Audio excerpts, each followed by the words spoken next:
Hi, welcome another time.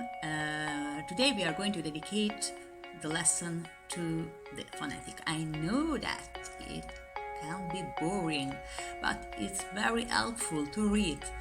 I think that I'm going to create 3 videos about it.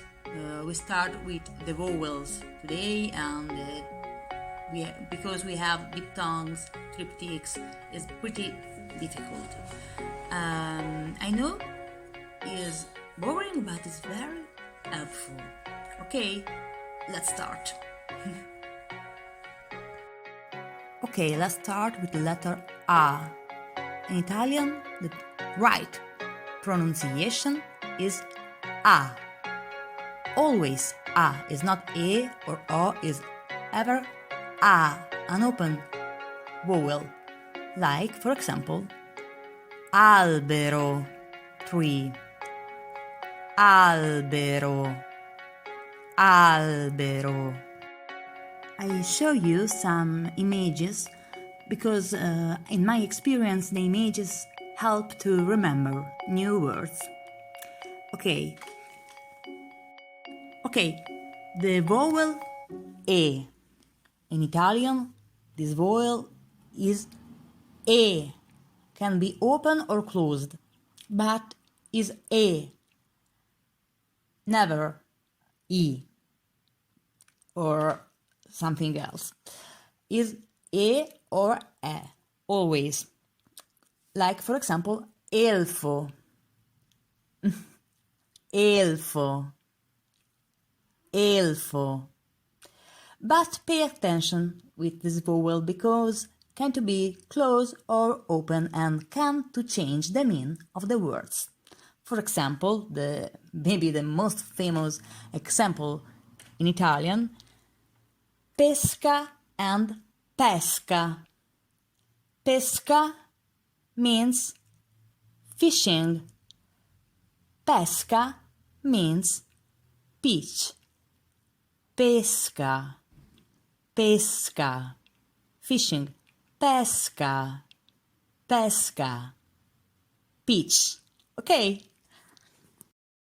The vowel E is not I, is E, and the right pronunciation is E. Like, it's fun. Ippopotamo. Hippopotamus. Ippopotamo. I'm sure you don't forget it.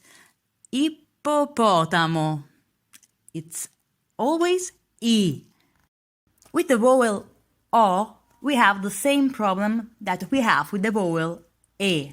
It means the vowel O can be open or closed. The first word is open. Fuoco. It means fire. Fuoco. Fuoco. The O is open. It's not fuoco. No, it's fuoco. Fuoco. The second one is amore, love.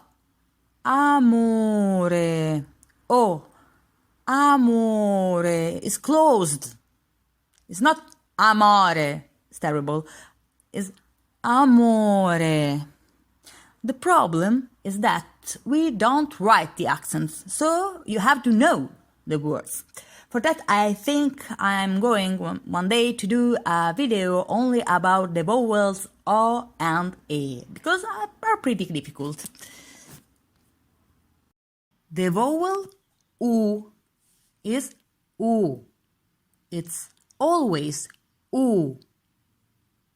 Like, for example, uovo, egg, uovo, egg, uovo, uovo, okay?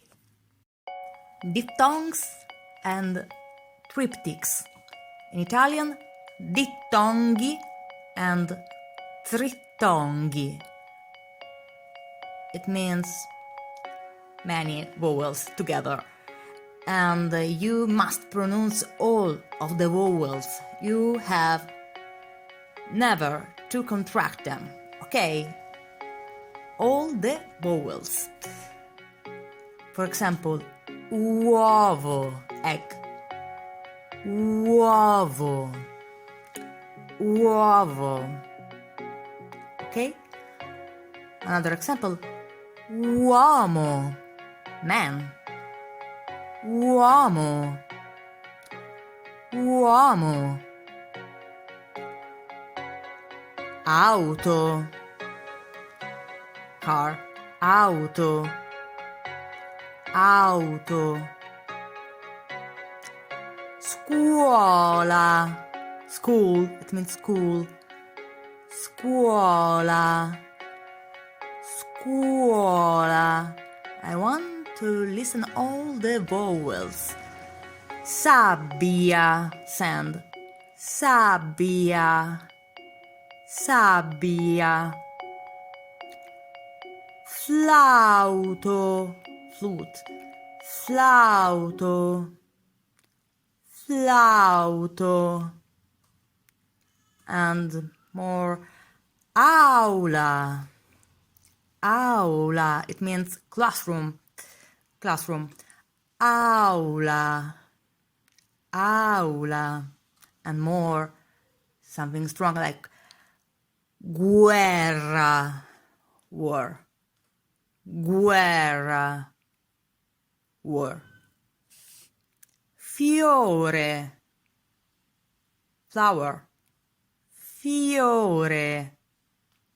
Fiore. Flower. Fiume. Fiume. Fiume. River. Okay. Okay, I suggest you to stop the video just a moment if you can and repeat. Repeat these words to get used to the sounds of these words, of the Italian words, Italian sound, okay? Well, let's go with the triptychs.